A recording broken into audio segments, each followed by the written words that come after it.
Olá, querido e querida, seja bem-vindo ao movimento Consciência Hebraica.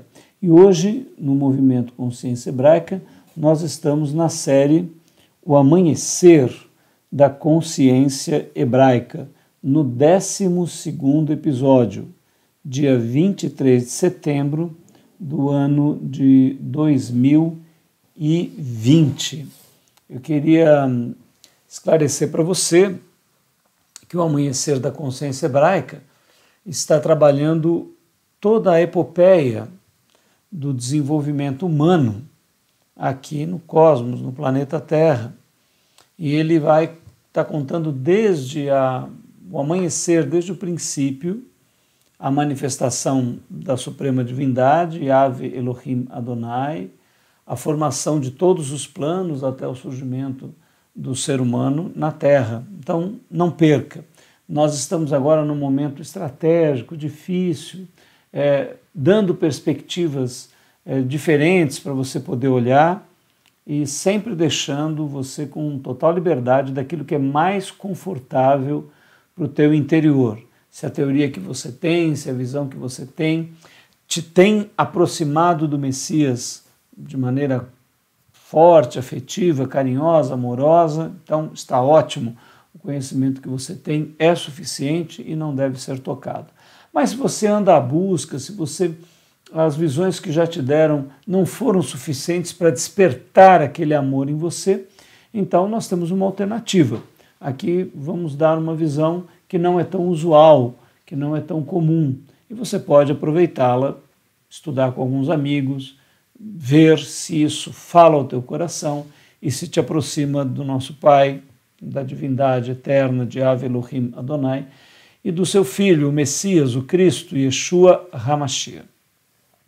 Então, nós estamos nesse momento bem especial e nós estamos indo propositadamente, lentamente, para poder apresentar a você o gráfico da criação, passo a passo, como o propósito da divindade vai se manifestando. O centro de tudo é você, sou eu, é a humanidade, é a vida humana, é o poder do arbítrio, é a escolha, são as decisões que nós estamos tomando que nos revelam para nós mesmos aquilo que somos, aquilo que queremos ser, aquilo que realizaremos com o nosso poder de escolha, com o nosso arbítrio.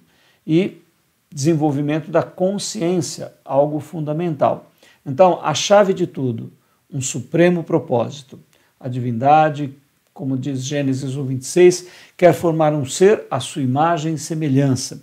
Para isso, e existem várias outras figuras, ela quer gerar filhos, ou ela está construindo a Nova Jerusalém, ou ela está realizando a montanha do Sinai, a realização máxima do seu poder, ou ela está preparando a noiva para o cordeiro, enfim, são vários símbolos que falam de uma realização do alfa ao ômega, em ascensão ascendente e infinita.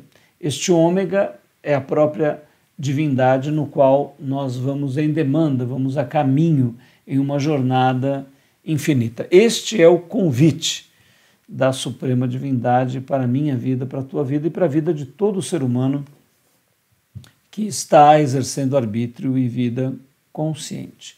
Então nós estamos nesse momento especial e eu vou convidar você para nós continuarmos refletindo acerca da origem das trevas. Então, antes de mais nada, a nossa abertura, né? Por que consciência hebraica? Porque das 4 potencialidades humanas, a essencial é a que expressa a consciência, o homem só é autoconsciente por causa da faculdade espiritual, tanto que o animal tem sombra de inteligência e de afeto, mas não desenvolve consciência. E nós temos também nessa faculdade o arbítrio, a vontade e o amor, a nossa grande conexão realizadora. Hebraico e judaico, nós chamamos de hebraico aquilo que é a espiritualidade humana, e que ela se manifesta muito particularmente em Israel, devido ao Messias, devido a toda a história hebraica, E é como a música clássica, né? Aconteceu na Europa num determinado período, mas pertence a toda a humanidade. Jesus realmente foi apresentado de uma maneira helênica, né? Uma mistura dos gregos com os romanos. Agostinho, Aquino e mesmo Lutero tiveram muita influência.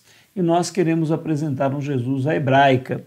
Esse movimento procura buscar o olhar original de Jesus sobre a espiritualidade humana.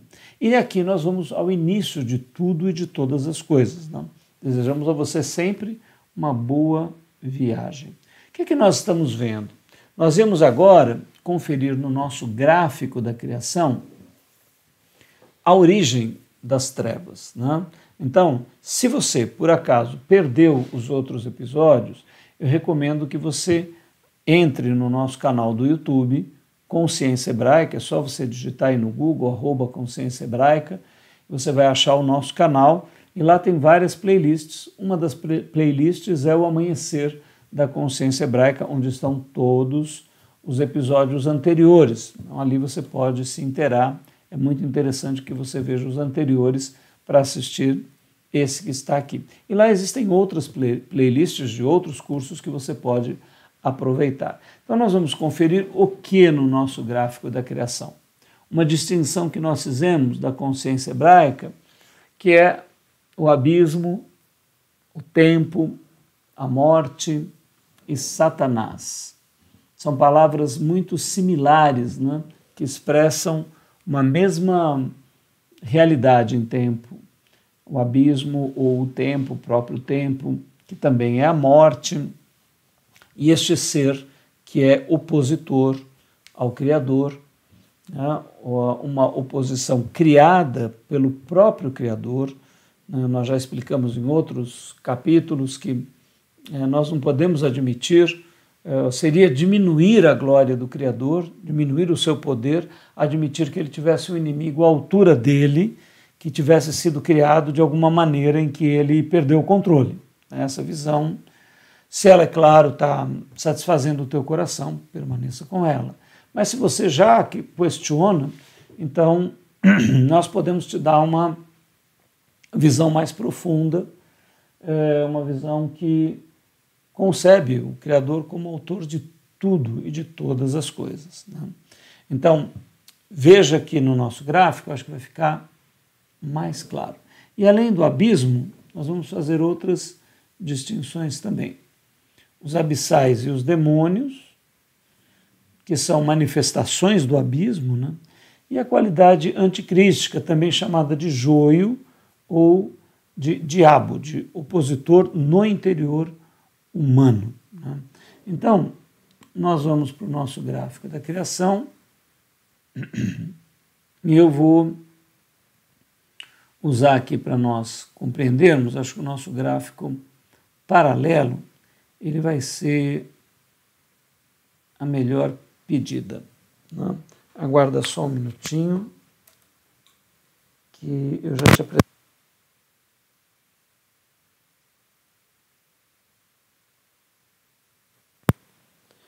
Bom, estou preparando aqui o gráfico e já exibo ele para você. Né? Deixa eu te passar aqui o gráfico paralelo. Só tem um ajuste que eu preciso fazer, ótimo, já entrou. Maravilha. Então, olha, vamos pegar aqui no nosso gráfico os pontos fundamentais, ok? Primeiro, a divindade eterna, Yahvé Elohim Adonai, aqui o símbolo da lemniscata, o símbolo do infinito. Na matemática, então nós usamos para Yahvé Elohim Adonai, o eu sou o que sou. E ele tem um supremo propósito, que é gerar um ser amorosamente à sua imagem e semelhança. Então, ele vai se tornar Senhor nesta realização. Para isso, ele manifesta no seu ser o poder, a sabedoria e a ação, que é o verbo que vai realizar todas as coisas. E para a realização, então, deste propósito, ele vai realizar a descida do verbo, que vai manifestar o céu, os céus, onde tem aqui os seres celestiais, também conhecidos por anjos. Aqui nós marcamos o Rio Jordão ou o Mar Vermelho como um símbolo geográfico da Palestina para a passagem do atemporal, daquilo que é fora do tempo, né, para a dimensão atemporal. E aqui entra agora o grande mistério. O Verbo, que é a própria divindade em ação, forma o abismo. O abismo é a dimensão necessária para que pudesse existir o arbítrio aqui na Terra. Então veja, sem o abismo, o ser humano que surgiria aqui não teria condições de ter arbítrio, porque não haveria duas qualidades no seu interior. E para que a divindade forme um filho de Deus, era necessário a liberdade, a escolha e a criatividade. Então, deixa eu falar aqui ao teu coração algo muito importante para você entender. O mineral não se torna, não chega a filho de Deus, nem também a dimensão vegetal. Não há nenhuma árvore que chegará a filha de Deus. Nenhum animal, mesmo os mais desenvolvidos, como o golfinho ou o chimpanzé, os primatas, vão alcançar a qualidade de filhos de Deus. Por quê? Porque eles não desenvolvem autoconsciência. E um segundo ponto fundamental, eles não são livres. O mineral é escravo da mecânica. O vegetal é escravo da sensibilidade. O animal é escravo do instinto. Tudo que ele realiza instintivamente. Eu sei que você pode até dizer que tem muitos seres humanos também escravos da matéria, ou seres humanos escravos da sua sensibilidade, dos seus instintos. Eu posso até concordar, mas o objetivo é que o homem cresça e evolua. Então, o animal ele permanece nessa dimensão.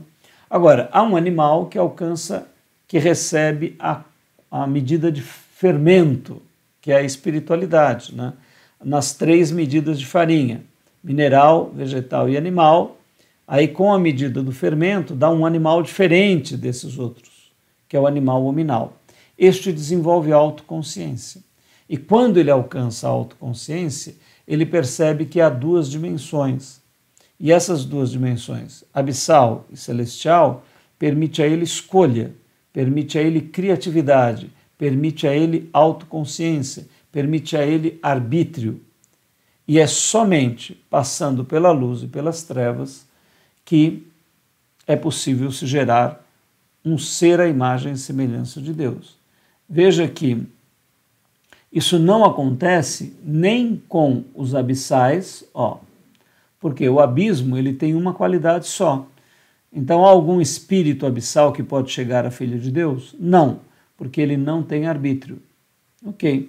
E como diz o escritor de Hebreus, a qual dos anjos disse jamais, tu és meu filho, hoje te gerei? 1º capítulo de Hebreus. Há algum anjo que vai chegar a filho de Deus? Não.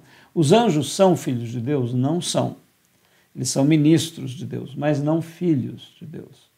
Então, para que fosse gerado filhos de Deus, era necessário que a própria divindade formasse o abismo, e que depois abismo e céu e abismo, consolidassem o universo quântico, a realidade hiperconsciente, orgânica, sistêmica, complexa, que vai formar um gradiente de luz e trevas. Você vê que tem um gradiente aqui de cores, né?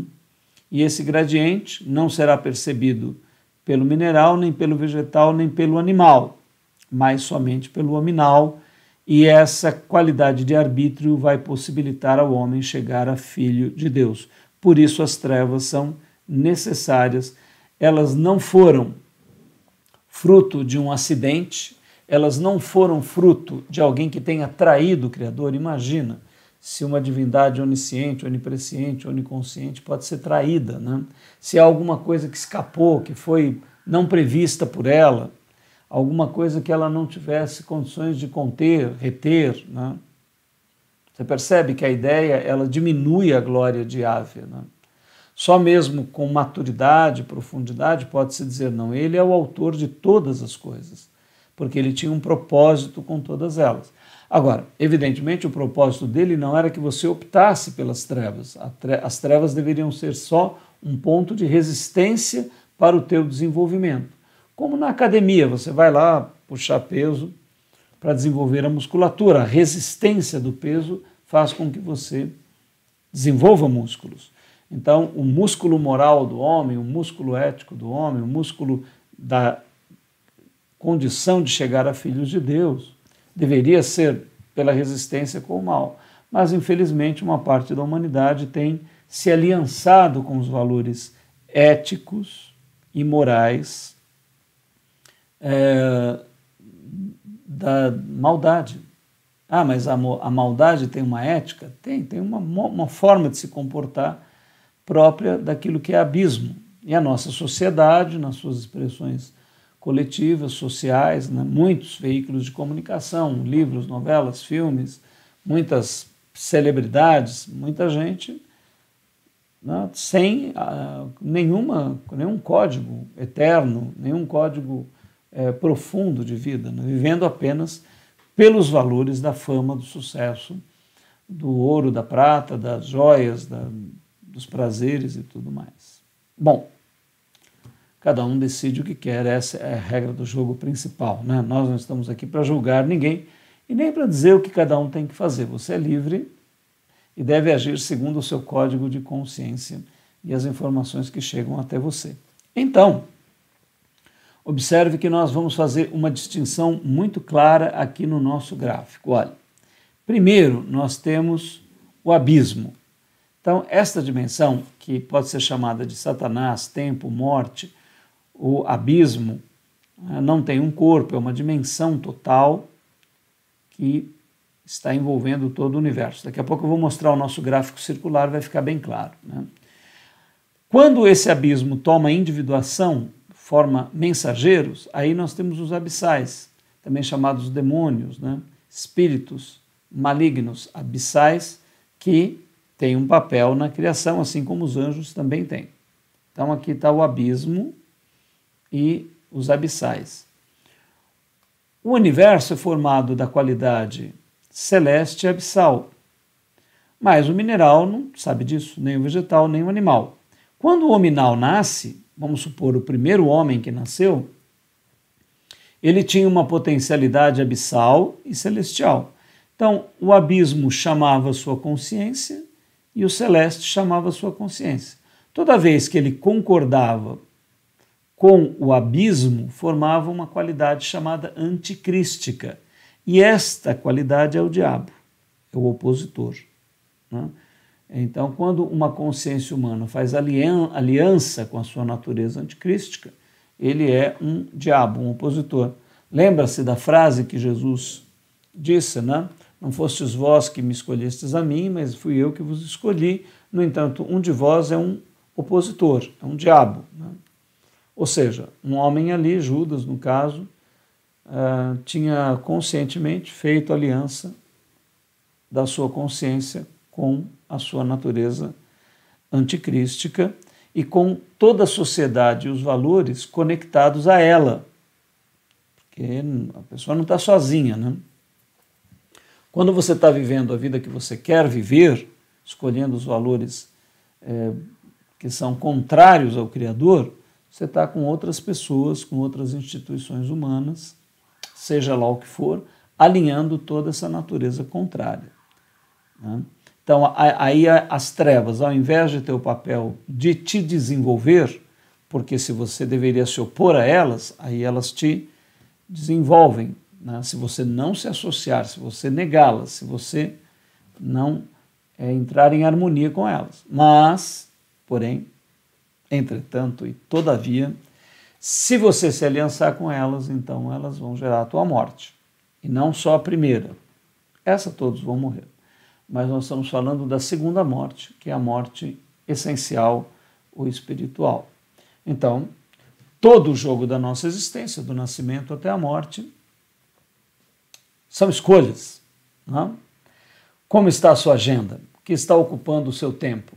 como você dirige a tua vida, como que o teu corpo se comporta, como a tua sexualidade é direcionada, como você busca dinheiro, como você busca fama, sucesso, como você lida com os teus negócios, como você lida com as outras pessoas, que grau de mentira, de agressão, de violência, que grau de manipulação você realiza, utiliza, faz, como a tua vida expressa valores na ocupação do teu tempo, o que realmente ocupa a tua agenda, né?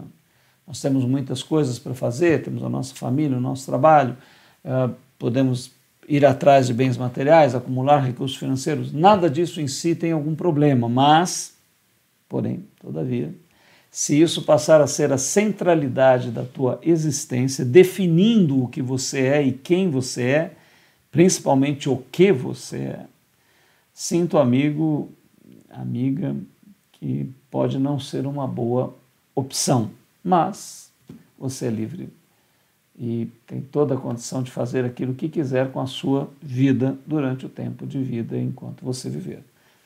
Evidentemente, após a morte, as nossas condições mudam completamente. Mas agora, a sociedade se compreendesse, todo o governo compreendesse, daria liberdade para que o ser humano fosse aquilo que quisesse, desde que não alterasse a ordem social ou prejudicasse outras pessoas, né?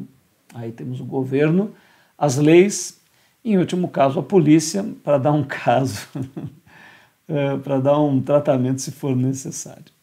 Bom, então, com isso, nós vimos esta distinção. Vamos voltar aqui para o nosso PowerPoint. Só um minutinho para eu passar o slide aqui. Aí nós temos a distinção, então, entre abismo, tempo, morte e Satanás, né? Que estão na mesma, palavras diferentes para expressões diferentes do mesmo ser, da mesma natureza, né? Temos os abissais, que são expressões do abismo, e o homem, quando faz aliança com o abismo, gera em si uma natureza chamada anticrística, joio, o diabo, que está no interior de cada um de nós. Nós temos o céu e o inferno portátil dentro de nós. Vamos então continuar com uma explicação interessante, né? Eu vou entrar um pouquinho aqui na história da filosofia e dos movimentos religiosos, né?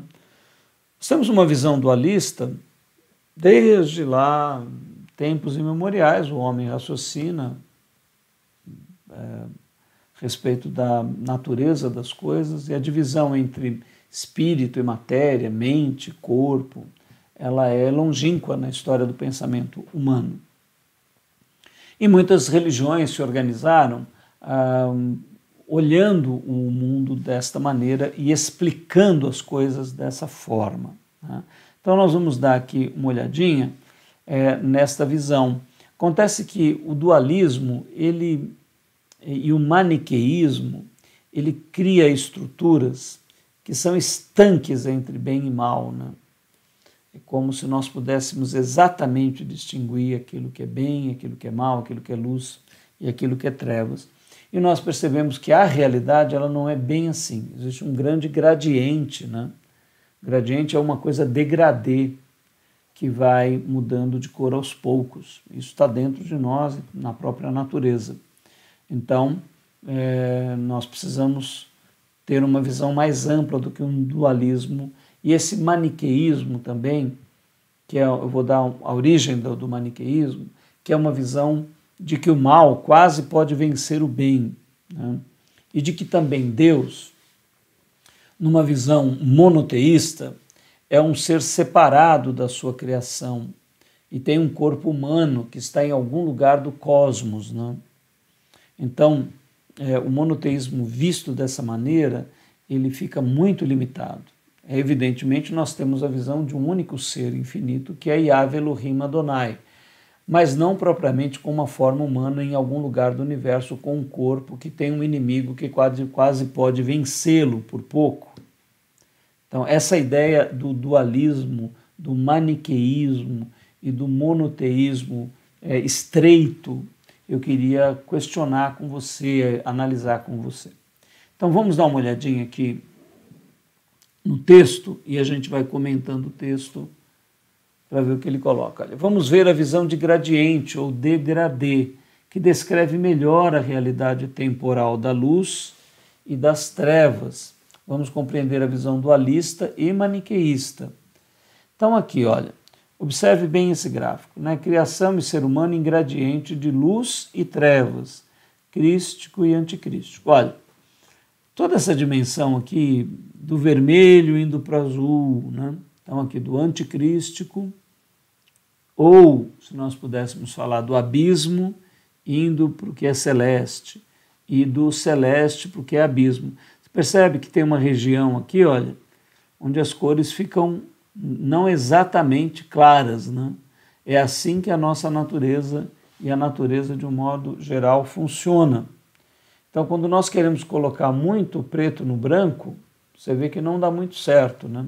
E essa ideia de gradiente, a consciência humana vai surgir nesse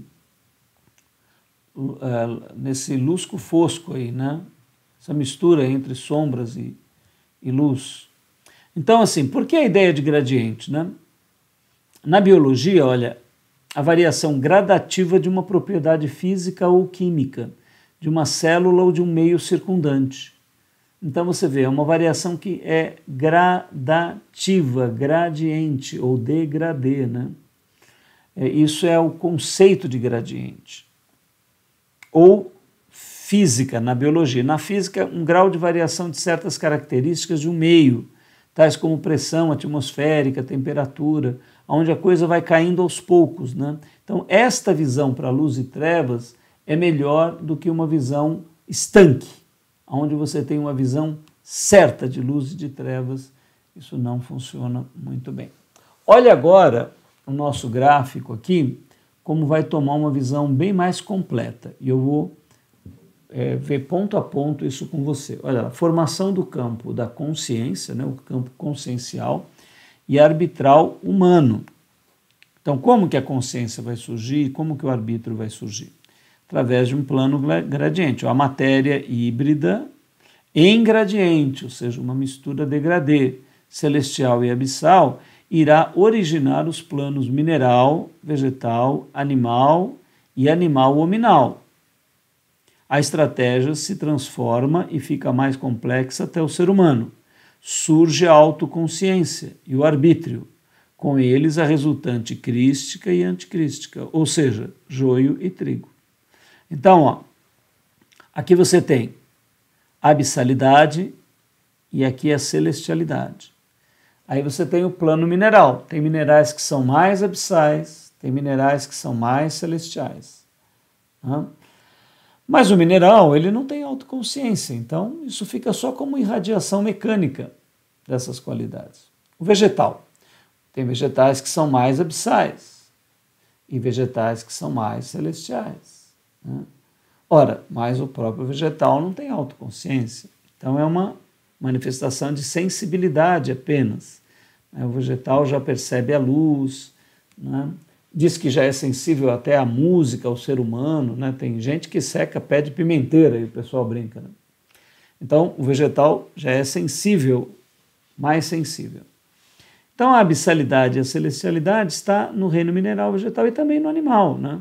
Por isso que os israelitas não comiam determinadas carnes, porque elas acumulavam mais dessa energia, desse astral abissal.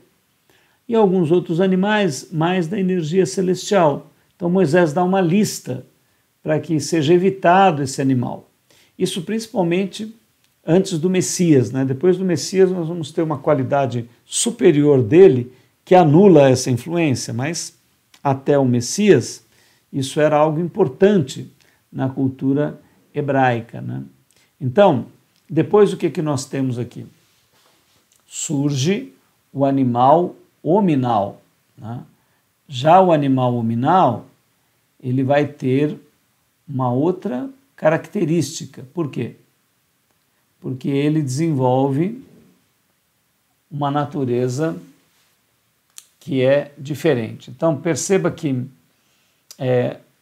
enquanto a matéria vai se organizando, essa energia celeste e abissal, ela vai formando todas as coisas no universo, né? Tanto que você tem polaridades, positivo, negativo, na eletricidade, tudo aparece esse contexto, né? A nossa própria dimensão bilateral, né? Nós somos uma bilateralidade, né? Olha, você percebe? Um lado projeta o outro, né? Então, o universo é formado dessa maneira a dar um plano bicameral, né? Que tem duas câmeras formadas, né? Então, toda a natureza vai expressando isso. Nós temos o masculino e o feminino, né? Dia e a noite, luz e trevas. Então, tudo isso está expresso em toda a criação de uma maneira impressionante. Agora, quando chega lá no mineral, no vegetal e no animal, isso dá apenas um produto energético ali, sem consciência. Mas no ser humano ocorre o fenômeno da autoconsciência. Então, ele percebe os impulsos do abismo e os impulsos celestes. E aí ele faz escolhas. E quando ele faz escolhas, uma outra qualidade é gerada. A celeste, pelo arbítrio humano, agrega qualidade crística, e a qualidade abissal, quando a consciência humana entra em harmonia com ela, ela gera uma natureza chamada anticrística, que é diabólica, terrível, né? Então, este gráfico está mostrando exatamente isto, né? Você percebe? O animal ainda não tem consciência, mas o hominal desenvolve a consciência. E quando o hominal escolhe o abissal, gera natureza anticrística. Quando o hominal escolhe o celestial, agrega elemento crístico. Então, este é o grande enigma da criação e da nossa vida. Então, eu espero que com isso você tenha compreendido bem o papel na criação da luz e das trevas. Olha o monoteísmo, né? Nós vamos falar um pouquinho agora acerca do... Só um minutinho, deixa eu verificar o nosso tempo. 32, está ótimo. Está ótimo. Então, olha, o monoteísmo é necessariamente dualista, né? Pois vê separação entre Deus e o mundo, ou entre o corpo e a mente, né? Ou entre o espírito e a matéria. Ou seja, afirma a transcendência de Deus, mas nega a sua imanência em tudo que é criado. Deste dualismo nascem as religiões monoteístas, fortemente maniqueístas. Adiante veremos a história do maniqueísmo. Então, deixa eu falar algo para você. Ó. Observa aí o texto. O monoteísmo necessariamente dualista, pois vê a separação entre Deus e o mundo. Então, veja, a maioria do monoteísmo vê Deus como um ser corpóreo, isolado em algum canto da sua criação. Como se ele tivesse um supercorpo humano e tivesse lá em algum lugar. E aí você fala, mas nessa visão Deus criou o mundo de quê? Criou do nada. Mas tudo isso vai sendo difícil de ser explicado, porque se há o infinito e Deus é infinito, onde tem o nada? Onde que tem um espaço que o infinito acaba e começa o nada? Não pode haver nada, né? Porque ele é o todo e é o tudo. Então, ele é a essência infinita, é o atemporal, é o ser eterno. Não tem uma corporeidade. O único ser que não tem corpo na criação de Deus é o próprio Deus, porque o corpo dele é tudo, um corpo infinito. Todas as suas criaturas têm um corpo delimitado. Pode ser até um corpo que é atemporal, que resista ao tempo, mas ele é delimitado, né? E Deus não tem limite, o corpo dele é tudo. Então, tudo é feito de quê? Ora, a resposta está clara para a consciência hebraica. Pega lá o primeiro texto do Evangelho de João, está a resposta. No princípio era o verbo E o Verbo estava em Deus, e o Verbo era Deus. Todas as coisas foram feitas por ele. E sem ele, nada do que foi feito se fez. Então tudo é feito de quê? De verbo. E verbo é o quê? Uma manifestação de Deus. É o próprio Deus. Então você percebe que não há uma visão de um Deus que está em algum lugar, né? Porque ele é tudo. Então voltando aqui, nós compreendemos tanto a transcendência quanto a imanência de Deus. Ele está lá no mais infinito, está mais no próximo, né? Então, o monoteísmo acaba negando a imanência que Deus está aqui em todas as coisas, né?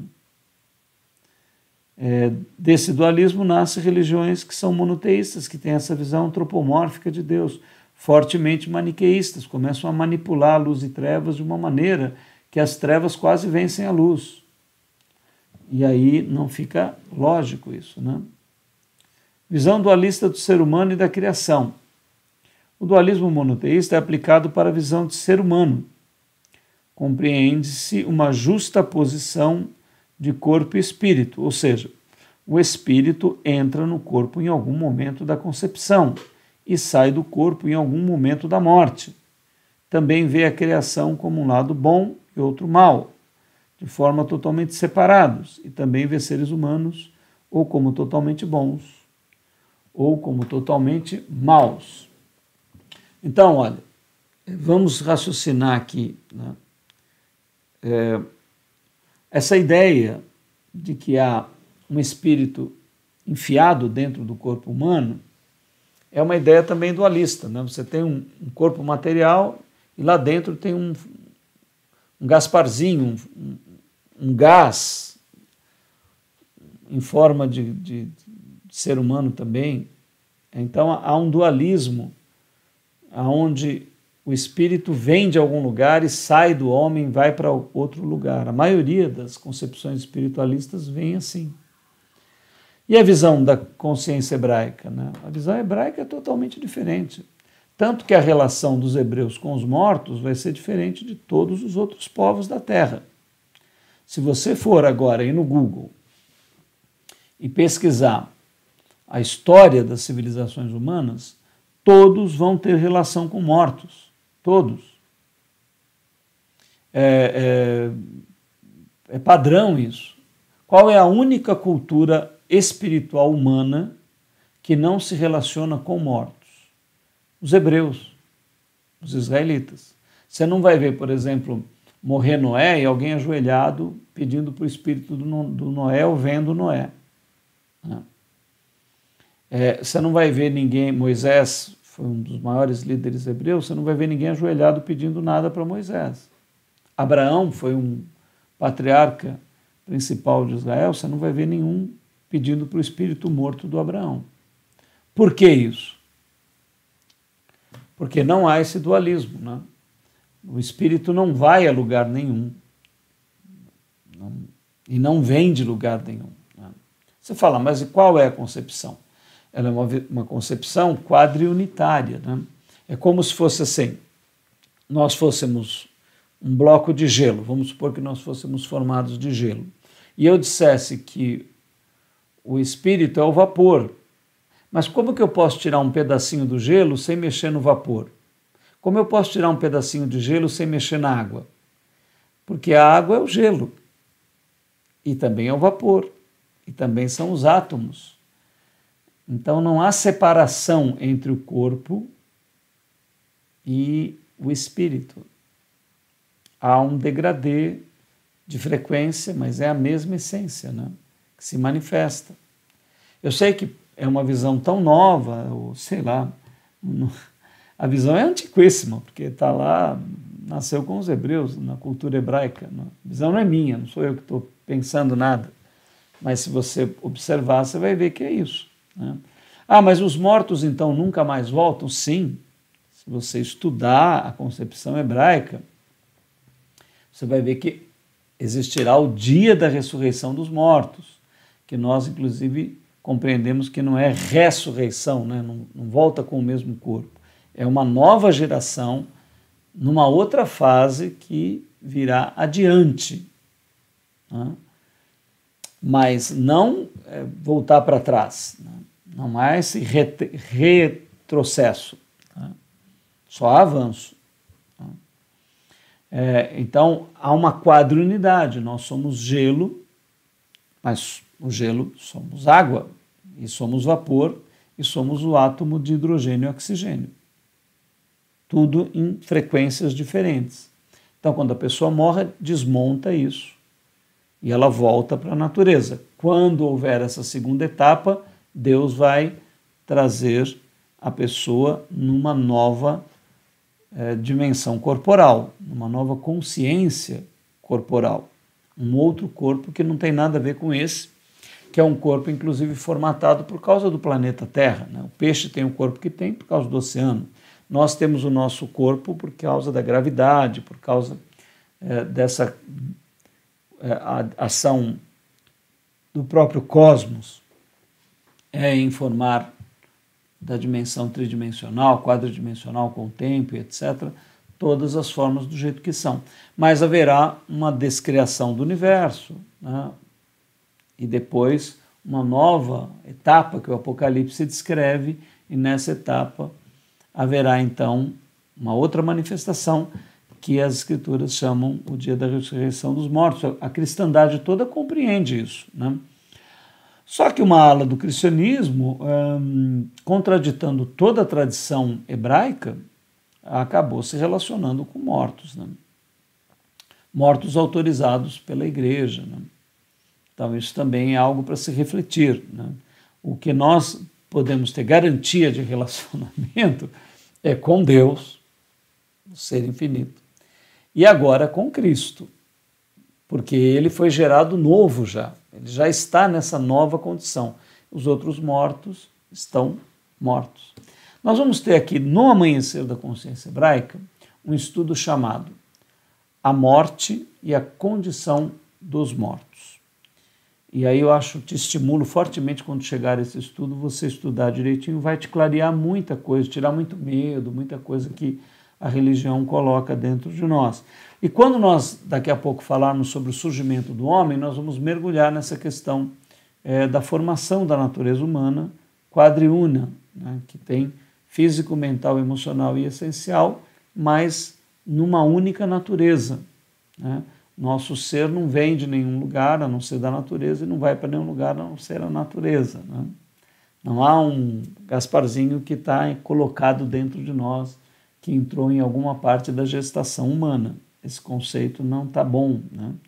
É mais irmos na linha genética, onde nós recebemos o potencial pelo próprio DNA, RNA que vem dos nossos antepassados, e aí formamos com esse material o nosso corpo, que é quadriúnico e tem todas as qualidades, físico, emocional, mental e essencial.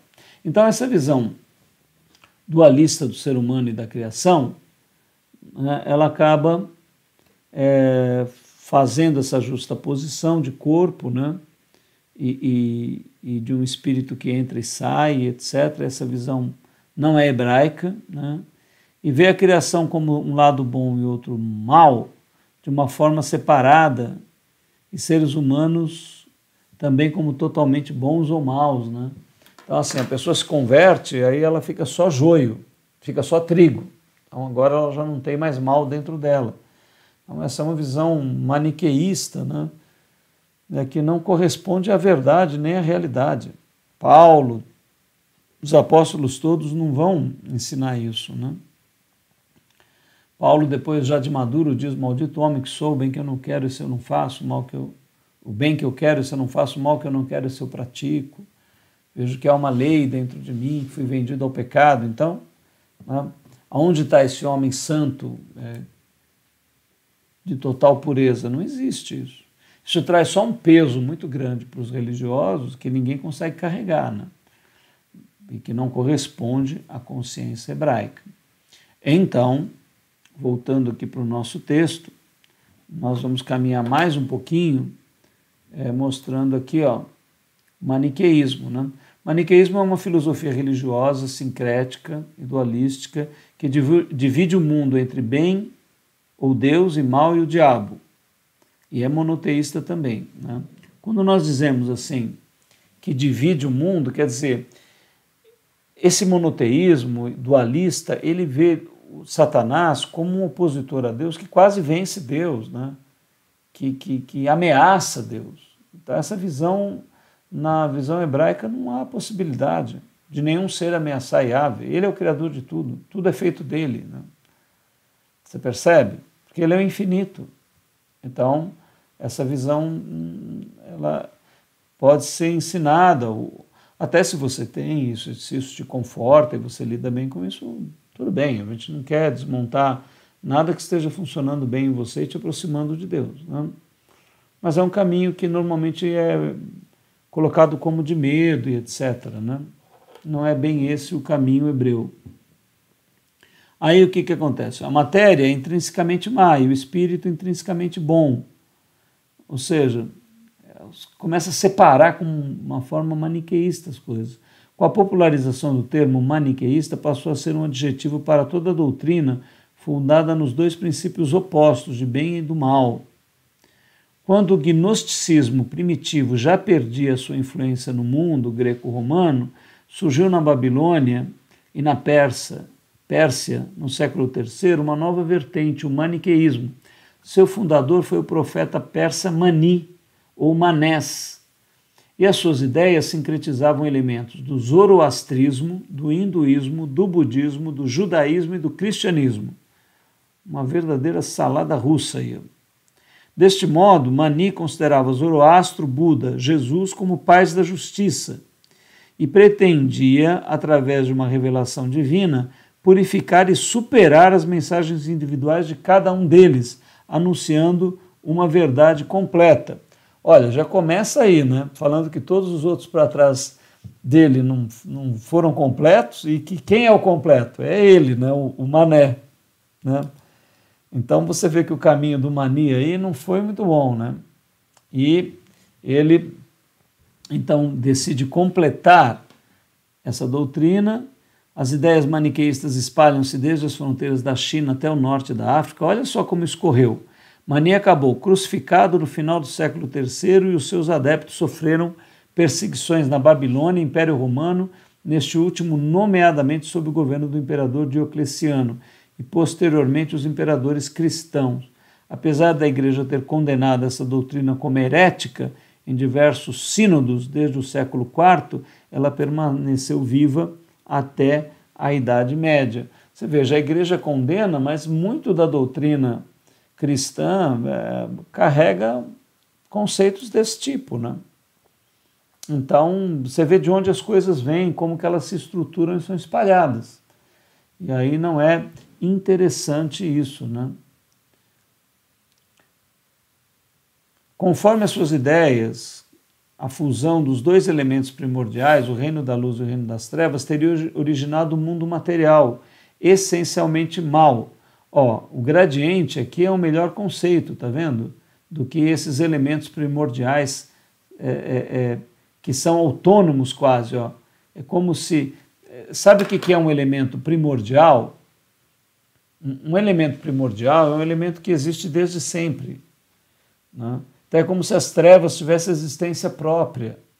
E é impossível isso, porque tudo vem de Yahvé Elohim Adonai. Então não é possível que a vida seja vista desta forma, porque não corresponde ao que é real. Então veja lá, como é que a coisa vai se explicando. Para redimir os homens da sua existência imperfeita, os pais da justiça haviam vindo à Terra. Aqui tem a ideia de uma pré-existência física, né? Que também muito acabou invadindo o cristianismo. Como se Jesus estivesse pronto lá no céu e descesse aqui para encarnar no útero de Maria. Uma ideia muito mais grega, né? Porque lá no Olimpo os deuses fertilizavam as mulheres aqui na Terra e elas concebiam deuses que vinham do Olimpo. Então essa ideia grega foi muito transferida para uma maneira de ver as escrituras hebraicas. E nas escrituras hebraicas o conceito é genético. Moisés diz: ouve, ó Israel, do meio de ti, dos teus irmãos, o Senhor vosso Deus suscitará um profeta semelhante a mim. O que Moisés era? Um homem que Elias era? Um homem sujeito às mesmas paixões que nós. E Jesus surgiu dessa genética. Então, essas ideias que um espírito vem na Terra, né, e entra dentro de um corpo, elas são, né, ideias que não correspondem ao pensamento hebreu. Né.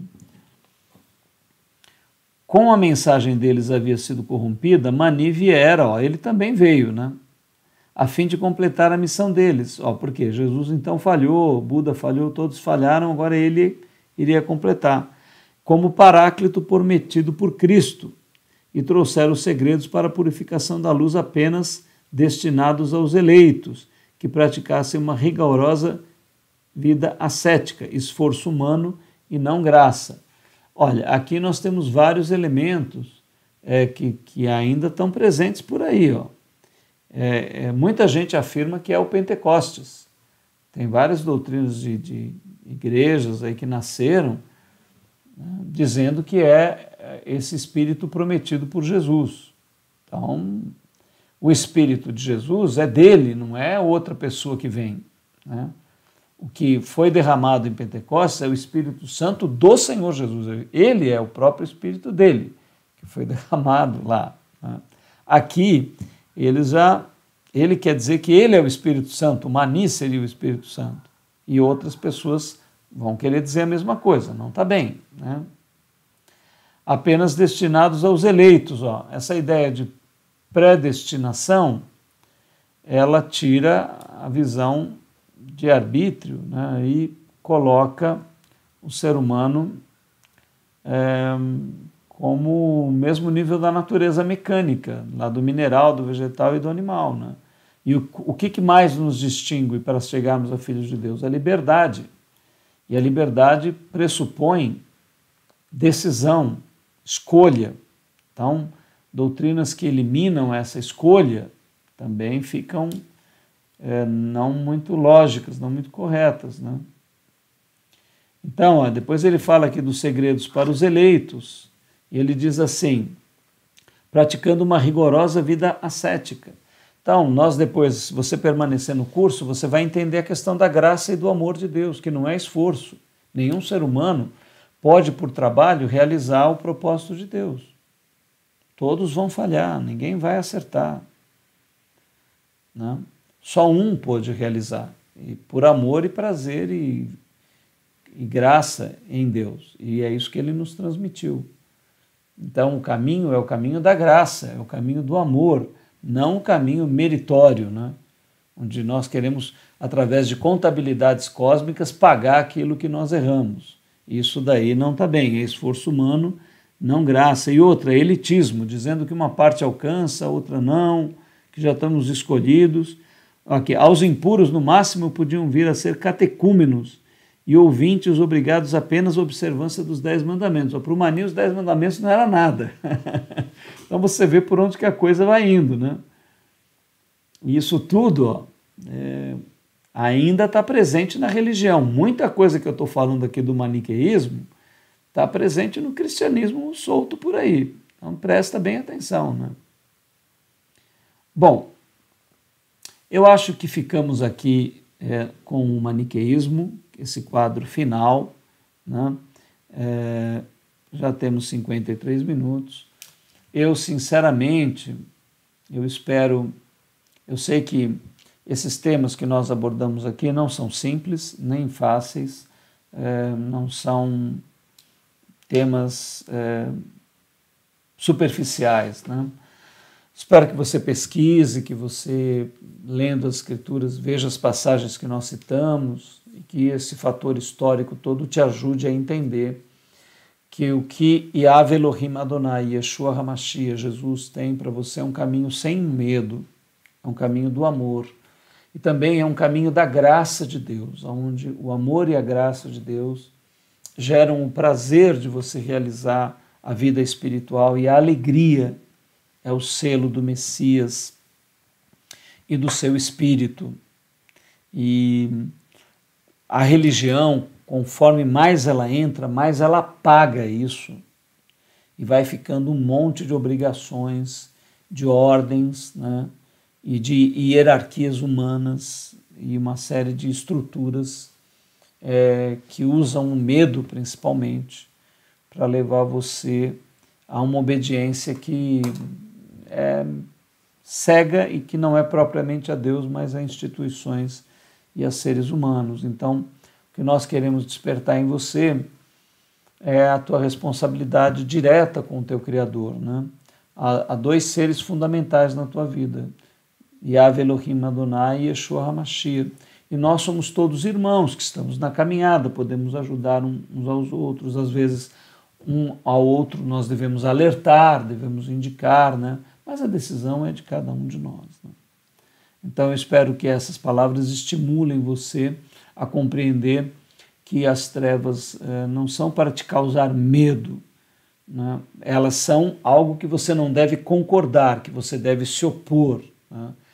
Trevas e luz é a mesma coisa para o Criador, não para nós. Para nós, o Criador recomenda que nós rejeitemos as trevas e possamos buscar a luz, possamos buscar o amor, possamos buscar a alegria e o prazer do Criador. E através do caminho da graça, da realização em graça, nós alcançarmos a condição de filhos de Deus por graça, não por esforço humano ou por religiosidade, mas por espiritualidade sincera, franca, amorosa, afetiva, que é maravilhosa, porque ela é simples, né? Apesar de toda essa complicação, mas a essência é linda, né? A divindade querendo nos formar à sua imagem e semelhança, criando a polaridade, orientando para nós escolhermos a vida e não a morte, resistirmos às trevas e optarmos pela luz. Isso demonstra o nosso verdadeiro ser, pela escolha, pela criatividade. Nós somos livres, então, para escolher, e é isso que nos faz filhos dele, porque amorosamente ele nos chama e nós podemos dizer sim ou não, né? É fundamentalmente isso. Então, eu queria te agradecer e orientar para você procurar aí Consciência Hebraica no Facebook, no Instagram, também no nosso canal do YouTube, né? No nosso canal do YouTube você tem todo o material lá dos vídeos, é bem legal, as playlists. Então procure Consciência Hebraica, também o Telegram, Facebook, Instagram, procure Consciência Hebraica, você vai nos achar. E nós agradecemos imensamente a tua companhia, né? Queremos que esse estudo te motive, que não seja um embaraço para você, que seja alegria, que possa te estimular uma espiritualidade profunda, a oração, a meditação, a busca do Ruach Kadosh, o Espírito Santo do Messias, que vai transformar a tua vida numa jornada de amor e de vida e de alegria e não de medo, né? Vai trazer você para uma nova dimensão de consciência. Shalom Adonai, Salem Aleikum.